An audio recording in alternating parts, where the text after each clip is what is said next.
Richard granal की के जो इंटरव्यू आया उनका, और उन्होंने बड़ी बातें की। क्लासरा साहब, अभी हम इससे पहले बात कर रहे थे, राना सनाउल्लाह ने जो है वो एक शो में बैठे हुए थे वो, और उन्होंने कहा कि ठीक है, अगर वहाँ से इतना प्रेशर आएगा और वो कहेंगे कि खान साहब को छोड़ दें तो हम भी डिमांड कर देंगे कि आफिया सिद्दीकी को छोड़ दें। उस पर फिर उन्होंने आगे ये भी कहा कि जब उन्होंने सुना है कि जब शकील आफरीदी वाला टाइम था तो बड़ा प्रेशर आ रहा था कि वो हमारे हीरो हैं और उनको रिहा किया जाए, तो हमने एक स्टांस लिया था स्ट्रॉन्ग, और हमने कहा था कि ठीक है, फिर आप भी हमारी जो बेटी हैं आफिया सिद्दीकी उनको छोड़ दें। और तो हमने एक स्टैंड जो है वो लिया था। फिर कहा जाता है कि जब हम न्यूक्लियर प्रोग्राम लॉन्च कर रहे थे तब भी हमने एक स्टैंड लिया था। उन वक्तों में इस वक्त में क्या कोई फ़र्क है कि हम स्टैंड लेंगे नहीं लेंगे? क्या लगता है? बड़ा अहम सवाल है, और दो तीन बड़े इसमें अहम सवाल। एक और भी मौका था जब पाकिस्तान में बहुत बड़ा दबाव आया था, शायद हम वो भूल गए हैं। वो 11 या 10 महीने के लिए सलाला पे जब अटैक हुआ था, ये नेटो फोर्सेस ने, अमेरिकन का हमला आया था, हमारे 28 या 30 फौजी शहीद हुए थे उसमें चोटी पे। उस वक्त हमने नेटो की सप्लाई जो थी ना, हमने वो कर दी थी, रोक दी थी, और 11 महीने तक अमेरिकन ने बड़ा जोर लगा के देखा था कि आप इसको खोलें, और हमारे यहाँ से कंटेनर्स जाते थे, जो भी उनका खाने पीने का सामान जाता था। तो 10-11 महीने तक पाकिस्तान ने कहा जब तक आप सॉरी नहीं करेंगे, मादरत नहीं करेंगे, हम आपको ये नहीं देंगे। और अमेरिकन से माफ़ी मांगने पे तैयार नहीं थे, उन्होंने कहा माफ़ी हम नहीं मांगेंगे। तो ये 10 महीने डेड लॉक रहा था। जनरल कियानी उस वक्त आर्मी चीफ थे, ये पीपल्स पार्टी की हुकूमत थी, उस वक्त की बात बता रहा हूँ। उसको पूरे का पूरा 10 महीने दबाव को इन्होंने बर्दाश्त किया था। और अमेरिकन ने बाद में सॉरी तो नहीं कहा था, कोई रेग्रेट कोई इस तरह के कोई सॉरफुल अल्फाज यूज़ करके उन्होंने वो बात की थी। सो पाकिस्तानी स्टेट का जो उस वक्त मौक़िफ़ था वो बड़ी हद तक अमेरिकन ने माना था। ऐसे शकील अफरीदी की बात जो कर रहे हैं, शकील अफरीदी के लिए सेनेटर्स आए थे यहाँ पे, इनके वफद आए थे, उन्होंने आगे बातें की थी, रिक्वेस्ट की थी, पेंटागन ने, सेंटकॉम ने, सब ने की कि भाई हमारा हीरो है। तकरीरें हुई थी कांग्रेस में, उन्होंने नहीं दिया था, आज तक नहीं दिया उन्होंने वहां पे। अब तीसरी जो हमने देखी, हाँ एक उन्होंने चीज अचीव की थी, रेमंड डेविस वाली जो हुई थी, जना पाशा उस वक्त DGI थे, और उस वक्त जनरल मेरा ख्याल कियानी जो है ना वो वहां पे थे सारी। उस वक्त लियोन पेनेटा वो CI के चीफ थे, उन्होंने जनरल शुजा पाशा को बकायदा बुला के कहा था, उसकी जो अपनी बुक में उसने उसमें लिखा है वर्दी फाइट्स में, उस लियोन पेनेटा ने बड़ा पूरा चैप्टर लिखा है कि मैंने जनरल शुजा पाशा साहब को बुलाया और मैंने कहा जनरल साहब वापस जाएं और मुझे रेमंड डेविस जो है ना मुझे डिलीवर करके दें, और अगर उसको कुछ भी हुआ तो आप लोग जिम्मेदार होंगे। वो यस उस दबाव पे किया गया था, वो सारी की सारी इन्होंने चीजें की थी। अच्छा, एक और अगर न्यूक्लियर वाली बात भी हम देख रहे हैं, बाज़ दफा होता है किसी का, अब हालात डिफरेंट क्या है जो आप कह रहे हैं जी, दो चीज़ों की वजह डिफरेंट है। सम टाइम आप कहते हैं किसी का ब्लफ कॉल कर लिया जाए कि ठीक है जी आप क्या करेंगे हमारा, वही होता है ना, आप शकील अफरीदी पे नहीं माना, सलाला पे नहीं माना, और फिर पता वही चला कि अमेरिकन ने ऐसा कोई बहुत बड़ा कोई आप पे कोई एक्शन नहीं लिया। तो सम टाइम आपको कुछ ज्यादा थ्रेट कर रहा हो ना, तो you call a bluff, okay fine. अब इंडियन हमें ये पता क्या कहते हैं, अब हमारे यहाँ ये उस पर क्योंकि मीडिया में नहीं आता, पाकिस्तान का हमेशा से एक स्टांस था कि अगर हम पे कोई अटैक हो है ना, हमारा न्यूक्लियर डेटोरेंट है और हम आपको हिट करेंगे, मतलब जब भी किया। इसलिए हमने कभी वो फर्स्ट न्यूक्लियर साइन नहीं किया उनके साथ के नो, ये पैक्ट होता है ना, नो मतलब है कि आपने पहले अटैक नहीं करना। पाकिस्तान ने नहीं किया हुआ, ये कह के अगर हम पे अटैक हो हमारा तो वह डिफेंस है। उन्होंने जब वो भेजे थे, उनके जहाज आए थे और बम किया था उन्होंने, मेरा ख्याल यहाँ पे उसमें बालाकोट था या कौन सा उसका था वहां पे, तो उसके बाद वहां पे इंडियन ये कहते थे, हमने 2-3 दफा करके देख लिया, हमने पाकिस्तान का ब्लफ कॉल किया है, ये कहते हैं हम एटम बम मारेंगे, तो एटम बम मारा फिर इन्होंने। वो कहते हैं कि हमने फिर, क्योंकि पाकिस्तान कन्वेंशनल वार से बचना चाहता है, वो हमेशा पाकिस्तान का ये रहा कि हम एटम बम पे उस पर स्ट्रेटेजिक अपने एसेट उस पर जाएंगे, अटैक पे जाएंगे। ये अलग बात है कि पाकिस्तान ने दोबारा वही उनको मैचिंग रिस्पांस दिया और हमारे भी गए प्लेन गए, उन्होंने वहां पे बम करके आ गए, उन्होंने भी कोई नुकसान नहीं किया था, हमने भी कोई नुकसान किया। लेकिन इंडियन ने समझते हैं कि हमने इनका ब्लफ कॉल कर लिया। ऐसे इसराइल और ईरान का ब्लफ हमने देखा अभी रिसेंटली, ये कहते हैं उनको तबाह कर देंगे, वो कहते हैं हम कर देंगे, हम हमला नहीं कर सकते, वो कहते आप नहीं कर सकते, एक दूसरे के ब्लफ उन्होंने भी कॉल कर लिए। सो फिर अगर ट्रंप साहब वाला ब्लफ आपने कॉल करना है तो कर लेंगे भाई, चलो ब्लफ आप कहते हैं हम नहीं करते रहा, तो ट्रंप साहब क्या कर सकते हैं? ये बड़ा सबसे ज्यादा ना मेरा ये ख्याल है, माई व्यू, मैक्सिमम वो 2-3 काम कर सकते हैं। ऑलरेडी उनके सैंक्शन लगे, जो बड़े काम थे वो भी नहीं कर सकते। ईरान से पाइपलाइन आनी थी, आज तक हम नहीं बना सके, इतना हमें नुकसान हुआ, पैसे हुए, हमें जुर्माने पड़े। वो जो 2-4 ज्यादा काम कर सकते हैं, ये बैलिस्टिक मिसाइल पे है, अमेरिकन अपनी पाबंदियां लगा सकते हैं। यस, वो ड्यूटीज बढ़ा सकते हैं, हमारी एक्सपोर्ट जो जाती है उनको वहाँ पे 8-10 अरब डॉलर की है टेक्सटाइल की, उसको किया जा सकता है। वो प्लस अब IMF में यस मैं समझता हूँ रोल है उनका बहुत बड़ा, पिछली दफा अमेरिकन ने हमें क्लियर करा के दिया था, उन्हीं की वजह से हुआ था। आपका FTF वगैरह जो है वहाँ पर उनका भी रोल है, वेस्टर्न क्योंकि कंट्रीज आ जाएंगे सारे, उसमें यूरोपियन बैठे हुए हैं और स्पेशली उसमें यूरोपियन यूनियन को ऑलरेडी कंसर्न्स हैं।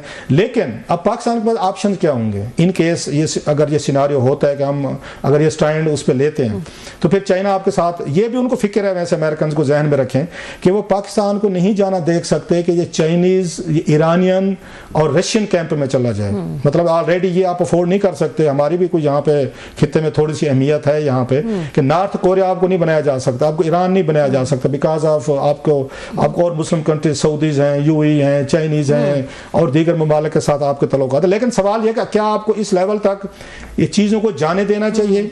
आपको लोकल उनके साथ एंगेजमेंट करनी चाहिए या उनको उनके साथ बैठ के डिलाग करना चाहिए, या Pakistan is more important than Imran Khan कि पाकिस्तान को रिस्क पे डाले बगैर कि IMF का आप लोन खराब करें, FTF का करें, तल्लुकात खराब करें, बैलिस्टिक मिसाइल के नाम लेके अपने पे सैंक्शंस लगाएं। Is it worth?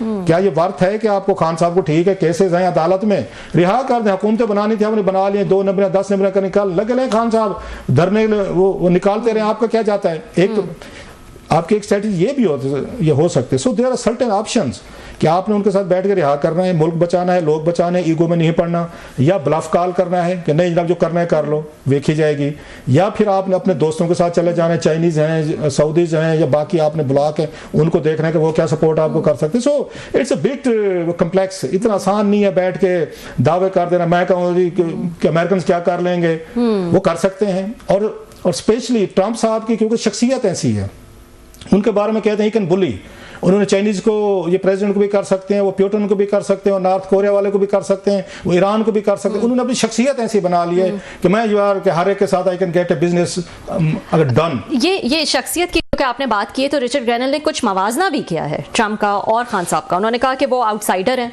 ट्रंप की तरह, मतलब कि वो रिवायती सियासतदान जो हैं वो नहीं है, इसलिए उनको पसंद करते हैं वो रिहा किया जाए। फिर उन्होंने ये भी कहा कि उन पे भी करप्शन के बहुत से झूठे इल्ज़ाम हैं और इस तरह के झूठे इल्ज़ाम हैं जो ट्रंप पे भी हैं। तो ये मवाजना कैसे देख रहे हैं आप? बड़ी अहम चीज़ है। अच्छा वो आपने पूछा मुझे, मैं अभी अमेरिका में आते हुए ना, मैंने अगर जो सबसे मेरी बड़ी शॉपिंग होती है, किताबें होती है मेरी, बार्न्स नोबल पर जाकर सबसे बड़ा मेरा खर्चा वही होता है, या मेरा बेस्ट टाइम मैं वहीं गुजारता हूँ। बड़ी खूबसूरत किताबें अमेरिका में छपती हैं। अभी 2 रिसेंटली आई हैं, बिल क्लिंटन की आई है और उनकी बेगम साहिबा की, हिलरी की आई है। दोनों ने लिखा है कि व्हाइट हाउस से जब निकले हैं ये जो हो गए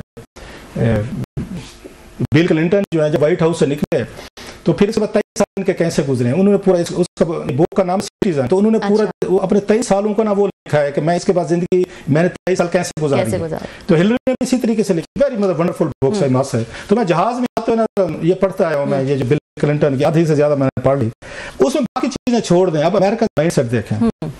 अमेरिका के हाँ किसी का ये पता चल जाए जब वो नॉमिनेट होते सदारत के लिए और उनका प्रोसेस शुरू होता है स्पीचेस का सारा, कि इसने बैठ के कॉलेज दौर में कुछ चर्च का सिगरेट पिया था, वो इतना बड़ा स्कैंडल होता है कि उसको विड्रॉ करना पड़ता है। कुछ थोड़ा सा उसमें कोई हैरासमेंट का चार्जेस लग जाए, कोई उस पे कोई ऐसी चीज आ जाए।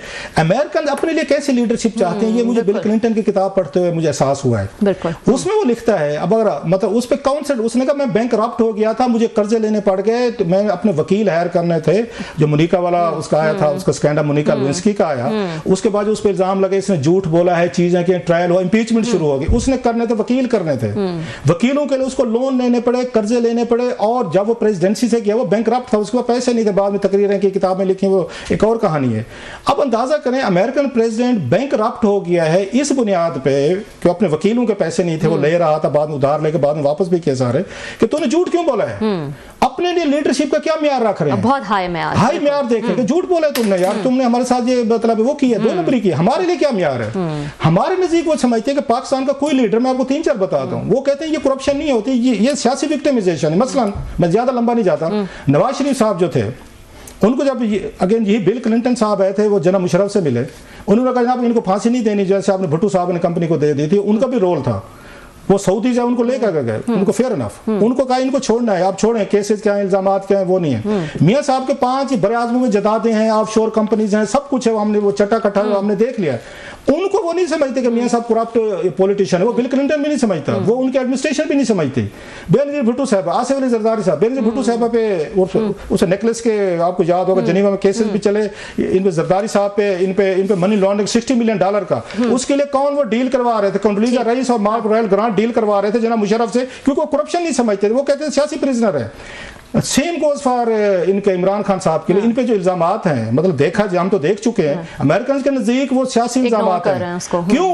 वो पाकिस्तान में वो रिवायत समझते हैं, ना वो अदालतों पे ट्रस्ट करते हैं, ना एस्टेब्लिशमेंट पे करते हैं, ना हमारे मीडिया पे करते हैं, ना पार्लियामेंट में करते हैं। वो कहते हैं नहीं ये सारे कंप्रोमाइज्ड हैं, ये तो इंसाफ कर ही नहीं सकते, यहाँ के जजेस भी नहीं कर सकते, इन्वेस्टिगेटर भी नहीं कर सकते, ये 2 नंबर नहीं। लिहाजा जो लीडर भी जेल में जाते हैं, खान साहब आलमी मंडी में जाके करोड़ों रुपए के तहत बेच दें, वो मलिक रियाज से पैसे ले रहे हैं, वो डोनेशन ले लें, वो हीरे की अंगूठियां ले लें, उनकी बेगम साहबा, उनके ये करप्शन ही नहीं है। सो ना नवाज शरीफ को करप्ट समझते थे, ना बेनजीर भुट्टो साहब को समझते थे, ना जरदारी को, ना इमरान खान साहब को।